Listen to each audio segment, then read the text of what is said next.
नमस्कार, माझे नाव जान्हवी रमेश गुरु. मी इयत्ता दुसरीत शिकते. माझ्या शाळेचे नाव जिल्हा परिषद प्राथमिक शाळा गुंडळवाडी. मी आज तुम्हाला सावित्रीबाई फुले बद्दल थोडीशी माहिती सांगणार आहे. ते तुम्ही शांतचित्तेने ऐकावी अशी माझी नम्र विनंती. भारतातील पहिली स्त्री शिक्षिका. माझा जन्म 3 जानेवारी 1831 रोजी सातारा येथे झाला.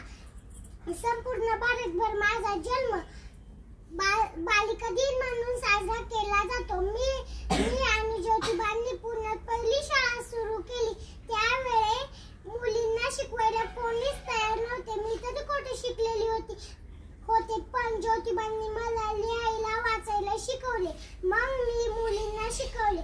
मुलींचं शिक्षण समाजाला मान्य नव्हतं म्हणून मला खूप त्रास झाला. लोकांनी मला शेण, दगड, चिखल मारले तरी मी डगमगले नाही. मुलींचं शिक्षण चालूच ठेवले.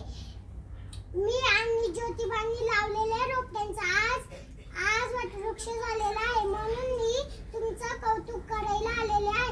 असाच खूप अभ्यास करा.